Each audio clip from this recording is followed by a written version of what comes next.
On this prequel episode, we have our Blue is the Warmest Color fan poll follow-ups. We're learning why everyone hated Twilight and previewing Twilight.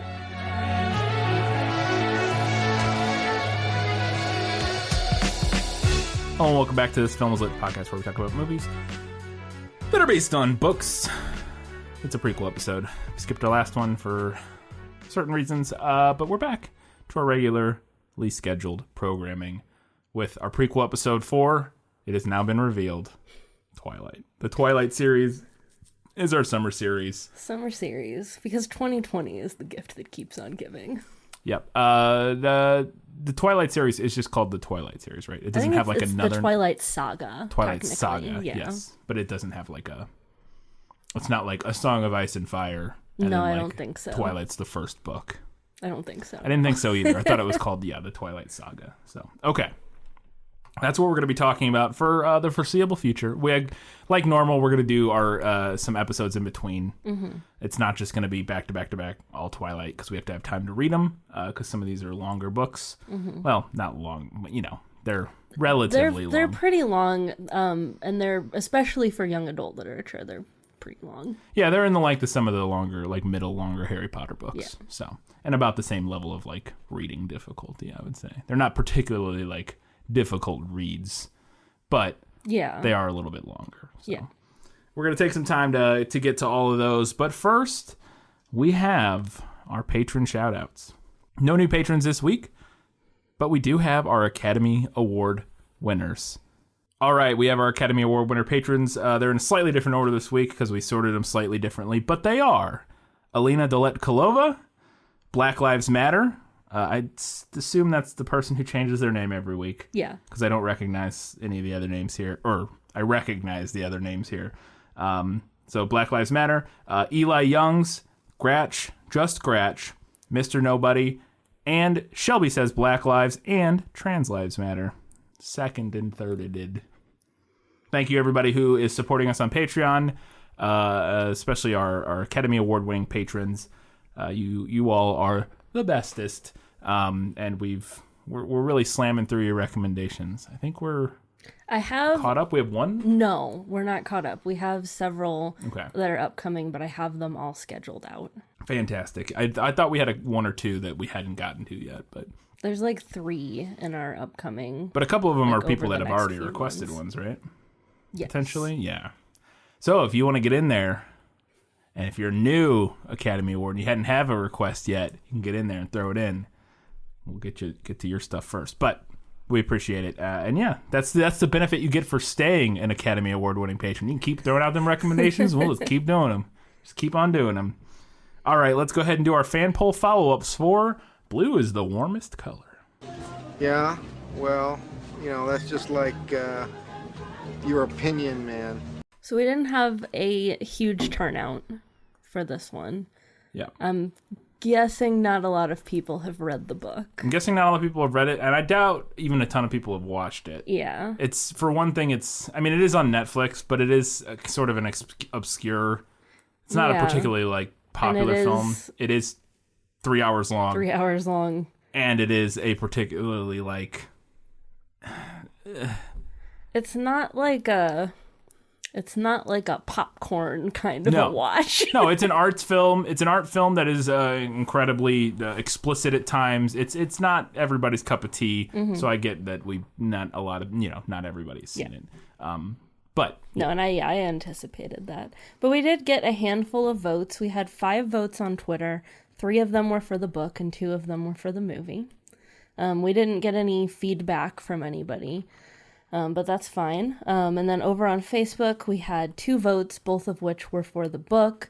And we did have one comment on Facebook from Anthony. And Anthony said, I didn't read or watch. I was initially interested to watch the film before the context was revealed, but by the end of the episode, I decided against it. I also have pretty low pretty low pretentious French/Francophone film tolerance despite being exposed to more of them in Canada.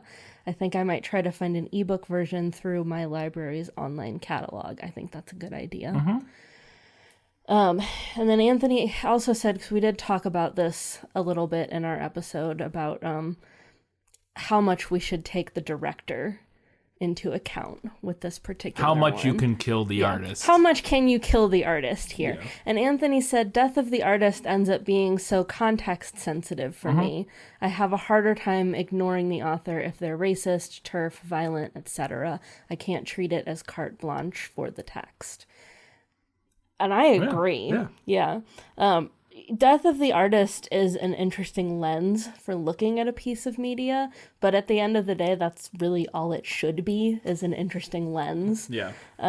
It shouldn't be the only way you look at something, nor should it grant carte blanche, as Anthony said. Yeah, for sure. And there's a larger discussion to be had, especially in light of even, again, more recent events with like J.K. Rowling, which we touched on some of that stuff in the past, and so we won't rehash it. But there is definitely a place for the argument of, if for some people the artist and who creates a thing can absolutely ruin a piece of media for somebody, and that's fine. Like if you for whatever reason, if the person who created it, you just can't separate them from the art, you don't have to, and that's fine.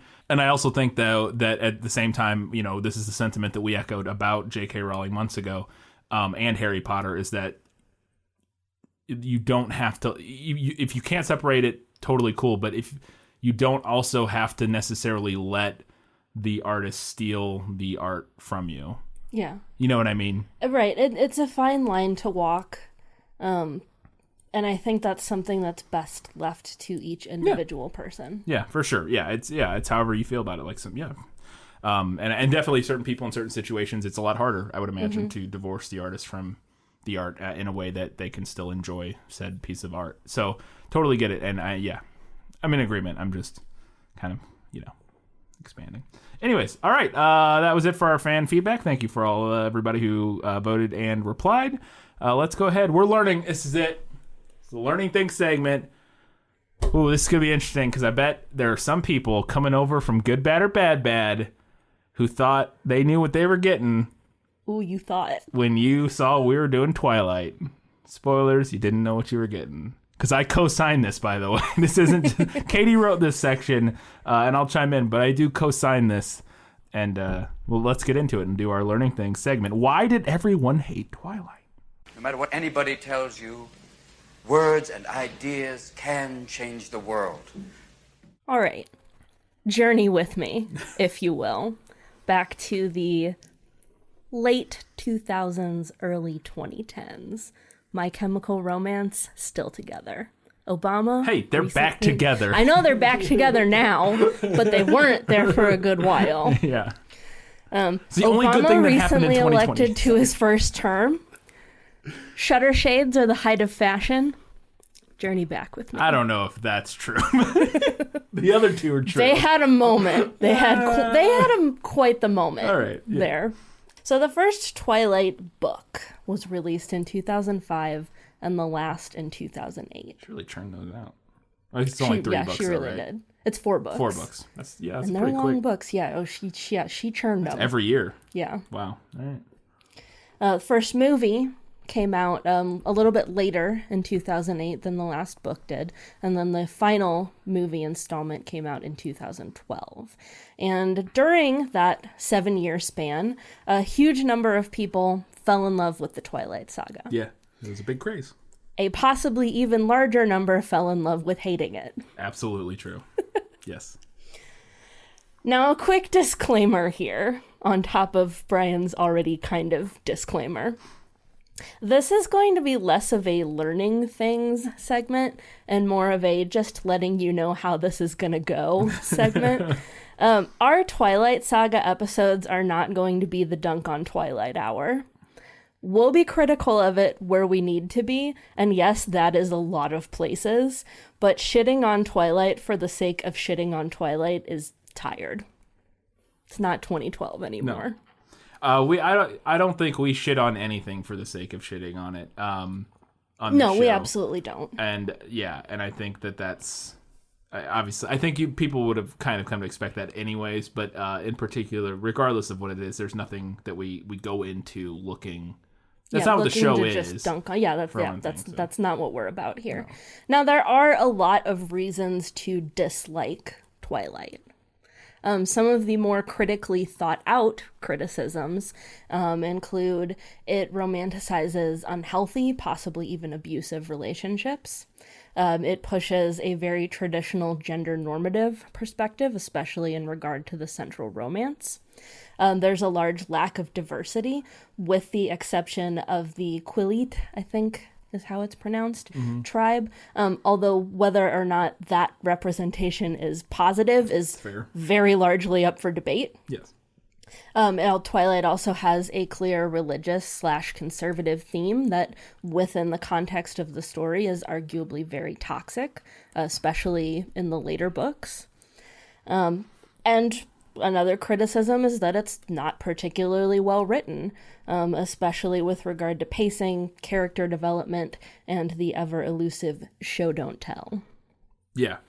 Yes. And I would even say like the actual prose at times. If I guess that wasn't a specific I had category. prose in here initially, and then I replaced it with show don't tell because I felt like that was the larger sin, quote unquote. I would say it's a mixture of things. But yeah, at least in my experience a mixture so far. of things. It's a mixture of those things, and I think like an over reliance on like adjectives and adverbs. Yeah. I'm only 300 pages into the first. I say only. I'm 300 pages into the first one.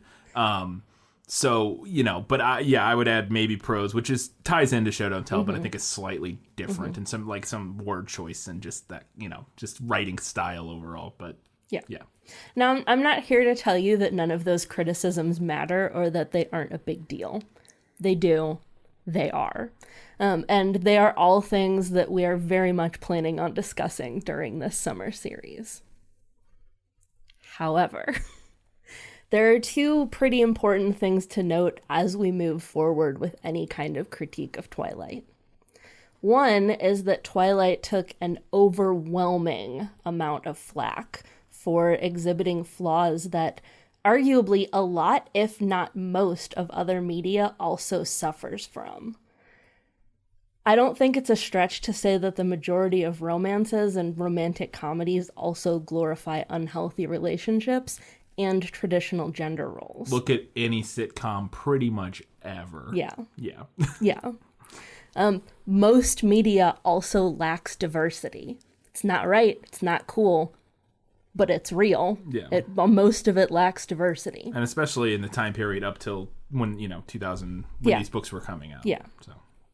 And aside from being a criticism that's based on subjectivity, there's also a lot of poorly written media that rarely, if ever, actually gets called out for being poorly written. So if we keep all of that in mind, then we have to ask ourselves, did Twilight take more than its fair share of flack? Now, the other thing that I want to keep in mind here is that during this time period, again, approximately 2005 to 2012, most of these very valid criticisms were not what was at the forefront of the conversation. I mean, some people were talking about them, but a majority of people weren't having critically thought out conversations about the influence of Stephenie Meyer's conservative religious views on the themes and narratives and whether or not that was a good thing for teenagers to be buying into. Yeah. Most people were just farting out vague theses that lacked any supporting evidence, like Twilight is crap, or sparkly vampires are dumb. Still a better love story than Twilight. Oh, God. Oh, you just, yeeted me back to 2008. Remember that meme, guys? What a good meme. What great... All 2008 memes were so great. Cream of the crop. Now, some of that was, I think, just because Twilight was mega popular. Yeah. Anytime a property gets to that kind of level, you're going to have contrarians who crawl out to hate on it just because. But especially during the height of its fame, a lot of the ire directed at Twilight was steeped in misogyny. It took flack for the same reason that Uggs, boy bands, and pumpkin spice lattes do. Young girls loved it, and that made it stupid and unworthy. And it's also worth noting in the same breath that this criticism is also mired in homophobia, which often goes hand in hand with misogyny. Guess the fuck what? So if we look at that sparkly vampires are dumb accusation a little more closely, well, why?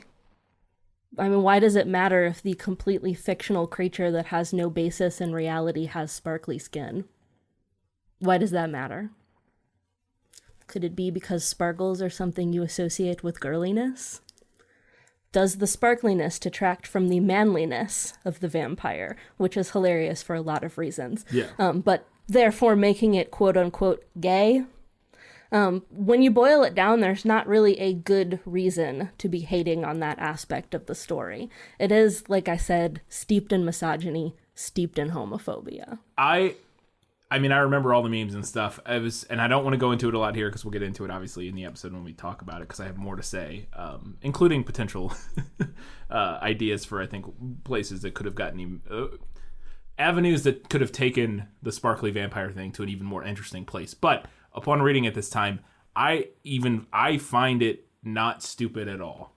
Like, I find it completely not stupid and a very reasonable means to an end for the narrative, for the storytelling that she's going for, in terms of, I need these characters to be able to go out during the day sometimes and do stuff, but they need to be able to exist during the day when people are awake. Yeah. But so if they're in direct sunlight, they sparkle. But it's a giveaway, but it doesn't instantly kill them, because obviously they need to go out during the day sometime to go to school and stuff so that I can tell my story. But if a cloud moved from behind the sun, they don't instantly burst into flames and my characters die. Like, it's a perfectly reasonable story element that makes perfect sense and also has some thematic implications that I think are reasonable and I think could have been taken to directions that were really interesting. I don't know if they ever go there. They haven't so far in the first 300 pages, but don't get your hopes up. Nah, but I'm just saying I thought that could be interesting, and I think even maybe a more self-aware author could have taken it to or sort of maybe a more meta-analysis of the critique of it being quote-unquote gay could have been an interest, but that's all besides the point. Or conversation for a later date, rather. It's not stupid. It's not stupid at all. Like, I was really struck by how unstupid it was reading it. It's not stupid, and literally the only reason to find it stupid is because sparkles equal girly equal gay. Yeah. I don't know how much if at all, I took part in that. I'm sure I did to some extent, but yeah, it is. So I wanted to discuss this, however briefly, as a learning thing segment, because I wanted to set the tone for our summer series. Like I said, shitting on Twilight for the sake of shitting on Twilight is tired. It also lays bare our casual and internalized misogyny. And quite frankly, I'm not doing internalized misogyny anymore. I already had my phase of pretending to hate pink because it was girly. I already had my not like other girls phase. I already had my phase where I pretended that I never liked or read Twilight. Spoilers, I did. I liked it. Yeah. Get over it. I am looking forward to rereading this series and turning a critical eye to it. Certainly, I am more well-equipped to do that at 30 than I was at 16. But just like I refuse to go back to thoughtlessly adoring the series, I also refuse to go back to thoughtlessly criticizing it. Right on. That being said, let's go ahead and learn a little bit about Twilight the book. You're impossibly fast and strong. You gotta give me some answers. I'd rather hear your theories. I have considered radioactive spiders and kryptonite.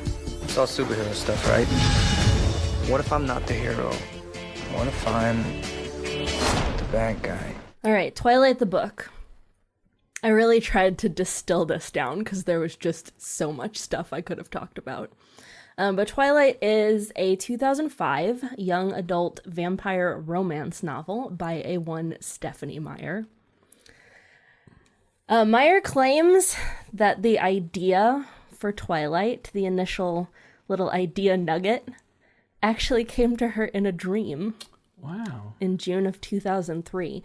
She said that she dreamed of a human girl and a vampire who loved her but still wanted her blood. And inspired by that, she wrote a draft for what is now chapter 13 of the book, which is, I believe, is the Meadow chapter. Yes. Which could work as a standalone little story. I think it could just work read as that last like night, a so yeah.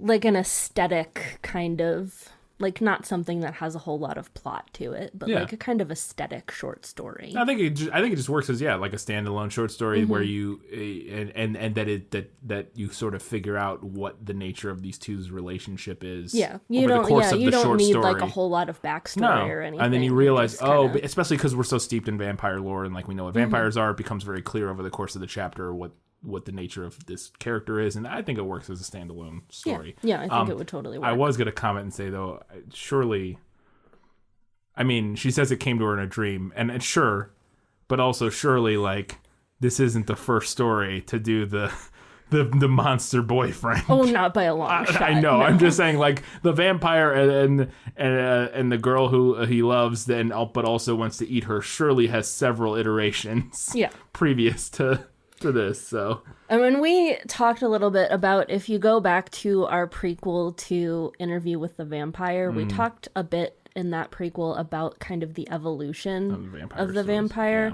And I haven't fully solidified what we're going to do for all of our Learning Things segments for this series, but I do think it would be interesting to talk about like the trope of the monster boyfriend. Yeah. So if you want to hear about that, let us know. I think that would be a good one for Yeah, I think it would be. Anyway, so she apparently dreamed this, drafted what ended up being chapter 13, and then continued writing to the end chronologically without worrying about what the backstory for these characters were. The last chapter of the first draft apparently kept getting longer and longer, and she just kept like adding onto it before realizing that what she wanted to do was explore the events of the backstory and how these characters had got to that point.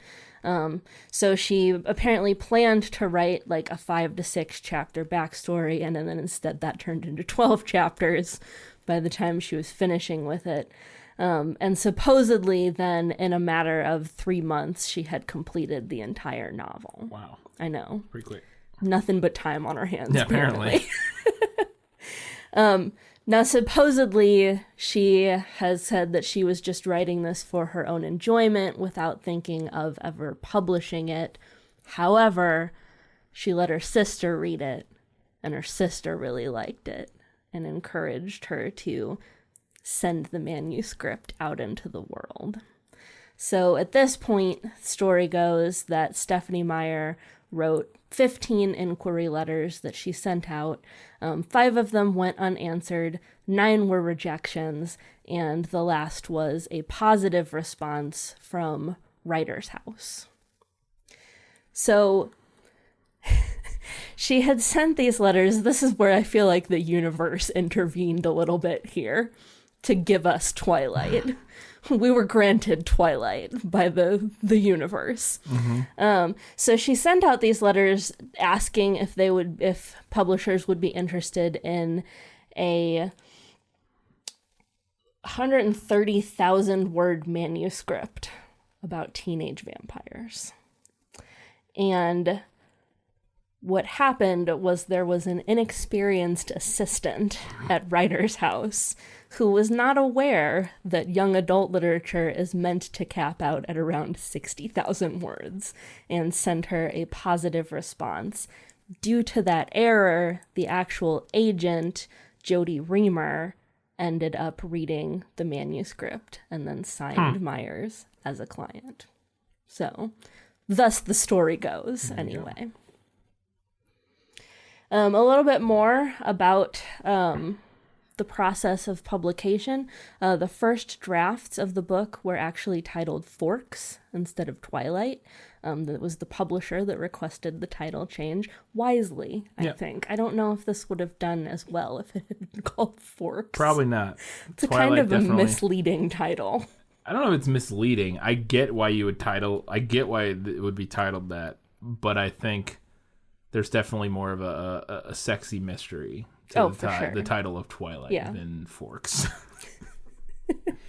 About the apple on the cover, Stephanie Meyer has said that represents the forbidden fruit from the book of Genesis and Bella and Edward's forbidden love. So thank you for hitting us over the head with that symbolism. Genesis is quoted in like the first page of the book, and I was like, woof, all right. All right. Just you wait.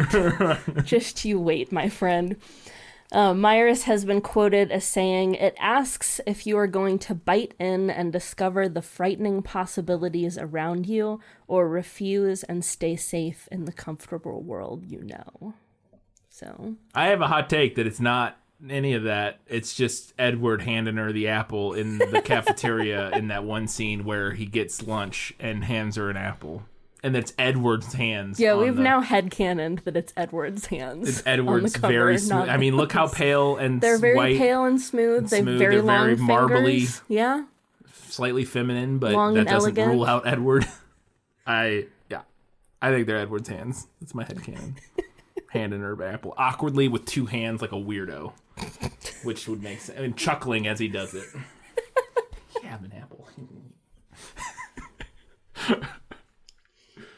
By the way, guys, we've both been reading this, and I think my favorite moment so far has been Brian randomly turning to me in the middle of the book and asking me if Edward was always such a chuckling fuckboy. Yeah. And I was like, absolutely yes. And the funny thing is that you hadn't even really gotten to like heavily hanging out with Edward yet. I mean, I was like 200 pages in, I think, when I said that. I'd seen him a fair amount, and his only character trait for the first 200 pages of the book is smirking, being an asshole, saying incomprehensible things, and chuckling. Like that was all that's all he does for the first 200 pages. I mean, you forgot being devastatingly handsome. Oh, and being devastatingly handsome and having very cold skin. But, like, other than that, there's no defining character traits for Edward. And so that's all he is. I mean, yeah, we're going to be digging into that in the first installment of our Twilight series. So initial reviews for Twilight were generally positive. Publishers Weekly called Meyer one of the most promising new authors of 2005, and The Times praised the book for capturing perfectly the teenage feeling of sexual tension and alienation. Some reviews were a little more mixed. Booklist wrote, "There are flaws here, a plot that could have been tightened, an over-reliance on adjectives and adverbs to bolster dialogue, but this dark romance seeps into the soul." While Kirkus said, "Twilight is far from perfect. Edward's portrayal as a monstrous, tragic hero is overly Byronic, and Bella's appeal is based on magic rather than character. Nonetheless, the portrayal of dangerous lovers hits the spot. Fans of dark romance will find it hard to resist." And they did. That reviewer, is Kirkus a person or that a... Oh no, Kirkus is a review publication. Yeah, whatever reviewer Kirkus there is really justifying their fucking critical... Kirkus is, I've seen a lot of criticisms of Kirkus, but they're one of the biggest like book review publishers. I don't disagree with that review. I just think that that reviewer in particular was really justifying their degree with some of that. And because I thought the previous degree from Booklist I also agreed with. Yeah. And they said it in a way that wasn't Kirkus, pretentious. Kirkus is more, it's more literary and more pretentious. Yeah. It's a big deal to have your book reviewed by Kirkus, or at least it historically has been. But yeah, they are more like quote unquote literary. Yeah, I actually, it's not. I'm being overly I'm being a little facetious. I agree with that review. Yeah, so far, they're right. Yeah. Yes. Despite the reviews, Twilight reached number 5 on the New York Times bestseller list within a month of its release, and eventually did reach first place. The novel was also named one of Publishers Weekly's best children's books of 2005. Twilight was also on the American Library Association's top 10 list of most frequently challenged books of 2010 for containing a religious viewpoint and violence.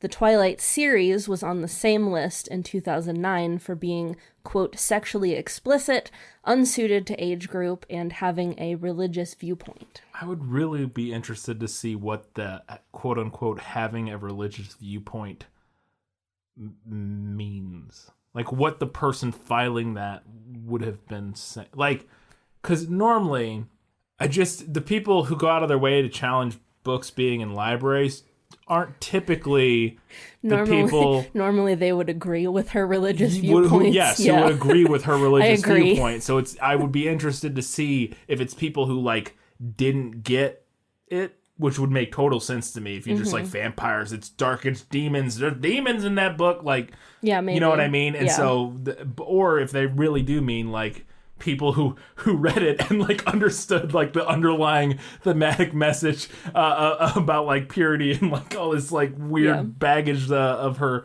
sort of Mormonism and stuff. Right, she is Mormon, right?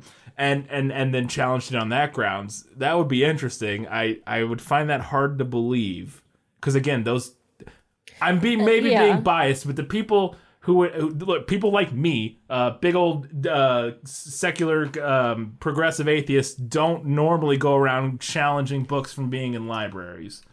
In libraries, I mean, now maybe challenges like if it was like part of a school curriculum in some way, potentially, but even then, it's so.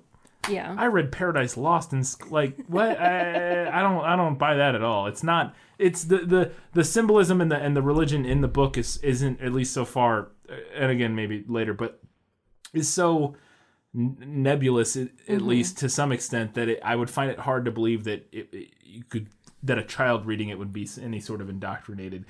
Apart from the, I don't know. I think it gets a whole discussion. I would just be really interested to see. Yeah, and it's definitely something we're going to be talking about. It does, in my opinion, get a whole lot more ham-fisted in later books. Yeah. Like the religious aspects of it. But yeah, I would be interested to know exactly who was challenging and this where, because this is the religious viewpoint. Because this does say the American Library Association, and I would wonder if it was, because in libraries, I would be astounded if like, atheists were like, get this book out of library, like I would be astounded. But and so, which makes me think that's probably what I would want to know the context. I want more of the context to that to figure out what's going on there, because that's very interesting to me. Maybe we can dig around a little bit on that and see what we can find. I have a couple other notes. Twilight was also adapted into a 2-part graphic novel released in 2009 and 2010.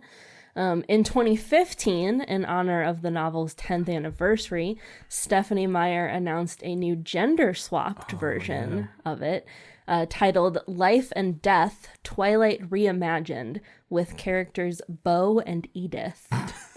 And this might be my favorite thing ever.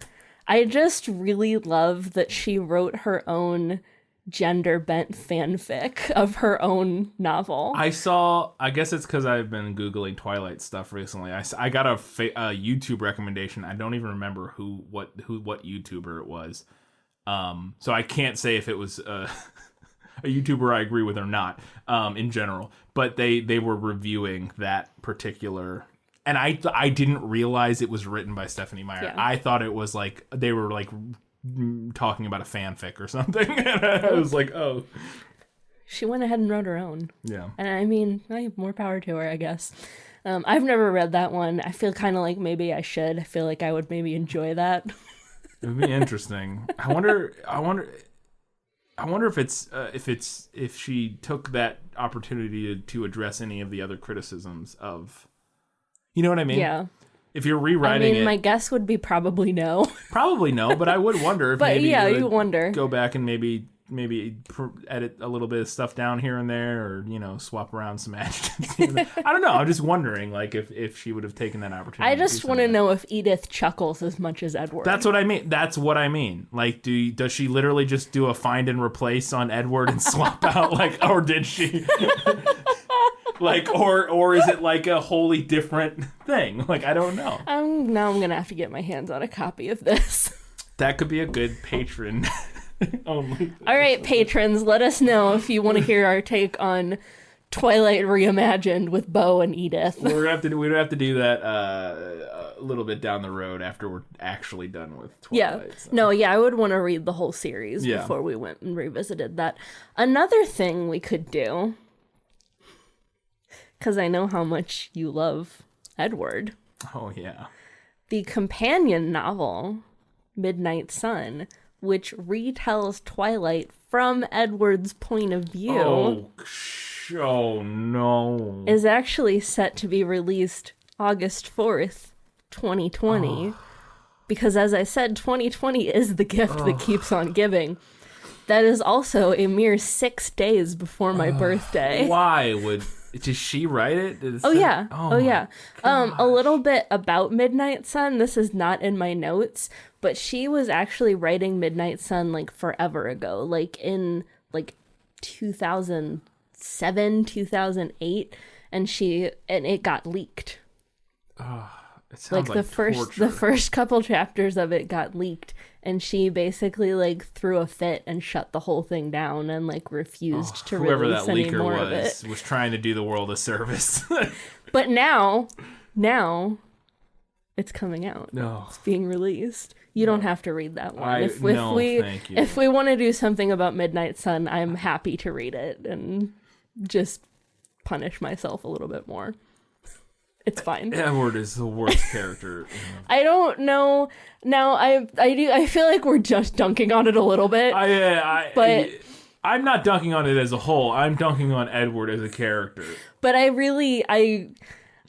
have vague memories of reading like the first chapter of Midnight Sun on her website in like I said, like maybe 2007 or 2008. Now, years removed from that, I can't imagine wanting to reread the entire first novel from his point of view. But I'm willing to give it a go. No. All the things I like about the book have nothing to do, like, it is nothing to do with Edward, and the idea of reading it again solely from, primarily from his perspective, and with all the tedium that of the first, we're getting too far ahead. Yeah, too far down the rabbit hole. But I would like to know if he notes his chuckling as often as Bella does. There's got to be some stupid inside joke in there about him chuckling. Like he's at home one day and it's like Alice is like, you chuckle a lot, you chuckle fuck, and then I don't know. They probably all call him chuckle fuck at home.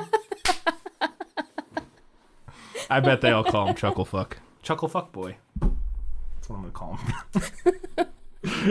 I'm not going to stop you. All right, let's have some movie facts. Chuckle Fuck Boy is the perfect nickname for Edward. It really is. Anyways, all right.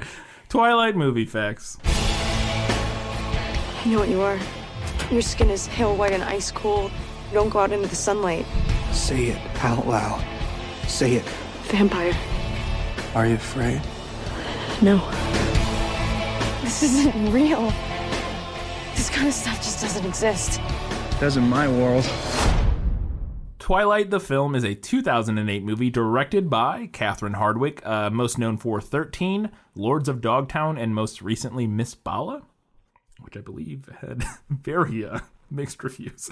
The screenplay was adapted by, or the novel was adapted by Melissa Rosenberg, who wrote Step Up before this. Also has worked in a lot of TV, including The OC, Dexter, which she wrote 8 episodes of and was nominated for an Emmy. And she was the creator and showrunner of Jessica Jones on Netflix.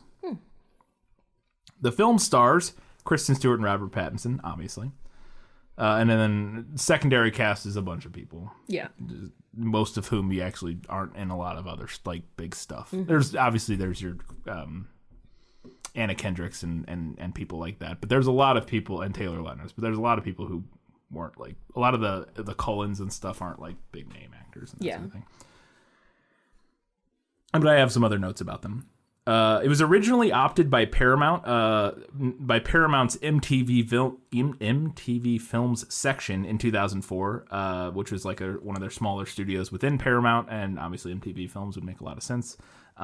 Eventually, though, the rights didn't go anywhere, and the rights were picked up by Summit Entertainment, who was launching their new full-service movie studio thing, and thought this would be a good launching point. And there was a lot of details about the financials of what happened there with Paramount basically being able to write their stuff off as a loss and then sell it to Summit, and it is complicated but interesting, but I didn't put any of it in here because it's also kind of boring. I wonder if anybody got fired for that. Yeah, I don't know. Who knows? Maybe. Hardwick and Rosenberg worked together on the screenplay. So Rosenberg has the sole writing credit, but apparently Hardwick and Rosenberg both worked a lot on it together. Rosenberg said, "Our intent all along was to stay true to the book, and it has to do less with adapting it word for word and more with making sure the character arcs and emotional journeys are the same," which is something we talk about a lot.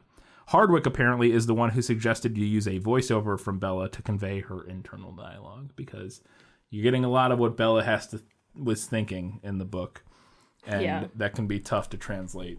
I mean, it is kind of imperative to the story. Yes. Yeah. Stephanie Meyer was kept very involved in the production process. She visited the set quite a few times during filming, and was even asked to give notes on the script and on a rough cut of the film. And apparently Meyer fought for one line in particular very hard. It's one of the most well-known lines from the book about the Lion and the Lamb. I just read that recently. And she wanted that to be kept verbatim in the film, and I thought her reasoning was very interesting. This is quote, "I actually think the way Melissa Rosenberg wrote it sounded better for the movie, but the problem is that line is actually tattooed on people's bodies. I said, if you take that one and change it, there's a potential backlash situation." That is the most interesting reason. Right? I think it makes a lot of sense, actually. Yeah. Like, she even says, I prefer the way you wrote it, but, people are going to be mad. People are going to be real mad. So I thought that was interesting. Hey, she knows her fan base. Yeah. So there were 4 actors who were in the final 4 for the role of Edward. And I've heard of one of them, other than Robert Pattinson. So the final 4 were Shiloh Fernandez, Jackson Rathbone, Ben Barnes, and Robert Pattinson. Well, Ben Barnes. Yeah, that's why I said one of them. I've heard of Ben Barnes. Ben Barnes is, he's been in quite a few things. He was in Stardust. He was in... he was in an adaptation of The Picture of Dorian Gray. Yes. And he was also Prince Caspian. He was Prince Caspian. He was in the Punisher series. Mm-hmm. He was the best friend or whatever of the Punisher in the first season, who's runs a security company or something. He's also going to be a thing which I am very excited about. A series I just finished is the Shadow and Bone series. He was cast as the Darkling in that series, who is the main antagonist. And people are very excited about him being cast as the Darkling from what I have seen. It's the Netflix. They're making a Netflix series of that. They're making a Netflix series of that series combined with Leigh Bardugo, who's the author's other series. They're doing both in one series, which is going to be interesting because I've only read one of them. So I haven't read it's Six of Crows or whatever. I haven't read. But Shiloh Fernandez, he's been in some stuff. And then Jackson Rathbone, I didn't realize who he was. He ended up being cast as one of the other Cullens. He got cast as Jasper, I think, right? Yes, that is what it is. He's Jasper. Shiloh Fernandez, I don't think I've ever heard of. I looked him up and he didn't look familiar, but yeah. So apparently Stephanie Meyer had imagined Henry Cavill in the role while she was writing the book, but by the time they got around to filming, he was deemed too old for the role.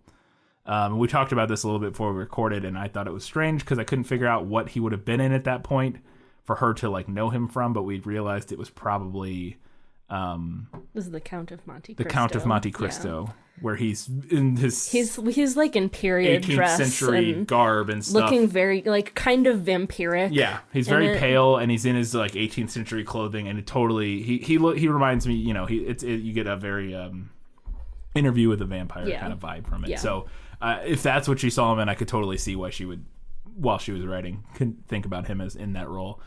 They thought he was too old, but they did end up offering him the role, apparently, of Carlisle, and he turned it down. So The choice of Ashley Greene to portray Alice Cullen was the subject of much fan criticism. Ooh, I remember this backlash. Due to Greene being 7 inches taller than her character is described in the novel, which apparently they give an exact height of Alice in the novel. I don't remember that so far, but... I'm pretty sure they do somewhere, That's weird. Maybe they do, and maybe I just forgot. Maybe they already did, and I forgot. She hasn't been in it a ton yet. I'm sure she will be more going forward from where I am right now. But... Meyer also stated that Rachel Leigh Cook resembled her vision of Alice, which Rachel Leigh Cook is, she's been in things, but the things she's probably most known for, there's some teen romantic comedy. She's All That. She's All That. Perhaps. She is the main character, and She's All That. Yeah. Rachel Lefevre, who plays Victoria Sutherland, was interested in the role because she wanted to work with Hardwick and liked the idea of being a vampire. I mainly wanted to mention her because I remember when I saw this movie in theaters, I was like, holy shit, I recognize her. She was, and I can't remember the character's name, I didn't look it up. She was the main female lead in the first season of Big Wolf on Campus, which if anybody knows what that is, you get points from me. Big Wolf on Campus is like a delightfully fun kids version of Buffy. It was like a Canadian TV show that ran for like 3 seasons. I think it played on like ABC Family or Fox Family, whatever because that channel changed names like a million times, but like ABC Family or Fox Family or whatever. And it's about a high school kid who becomes a werewolf, and but then uses his werewolf powers to fight like a monster. It's Buffy, where he's fighting monsters of the week with like his friends and stuff. And she was the love interest in the first season of that show. And she leaves to go to college after the first season. They replace her with a different character in the second and third season. But I think that show's a lot of fun. I don't know if you can even watch it anywhere anymore. I don't know if it's anywhere. Never heard of I don't know if it's available to stream anywhere. I don't think it's even particularly good. I really enjoyed it as a kid. For some reason, I never watched Buffy as a kid, but I watched this show. And again, it's a much more more kid friendly version. Like it was specifically designed for like preteens and that age range. But I really enjoyed it. So go check out Big Wolf on Campus if you want to see more of Rachel Lefevre, or at least the first season. This is a weird thing, but I had to write it down and include it. On a bed in Catherine Hardwicke's house is where Robert Pattinson kissed Kristen Stewart for the first time for the Twilight screen test. And then, quote, "That bed made Pattinson who he is right now," says Nikki Reed. I don't know how to feel about any of that, so it's kind of a weird thing to say. Nikki Reed plays... she plays Rosalie, doesn't she? Yeah. And she was in 13. She was in 13, which is Catherine Hardwicke's first film, and co-wrote the film with Catherine Hardwicke. So, the film primarily filmed in Portland, not Forks, and none of the high school scenes were shot at the actual Forks High School. There is an actual Forks High School. They have the actual sign from the movie, basically, which I don't know what came first there. I don't know if the movie recreated the real sign or if the sign... Oh, I don't know. But they have the sign. I saw a picture of the actual school, and they have the sign from the movie outside, this like the home of the Spartan sign or whatever. But they didn't film there. So the film grossed over $7 million in midnight showings alone, eventually making $392 million internationally over the course of its run. Its opening weekend gross was the highest ever for a female director, passing Deep Impact, which I did not realize was directed by a woman. I didn't know who directed Deep Impact.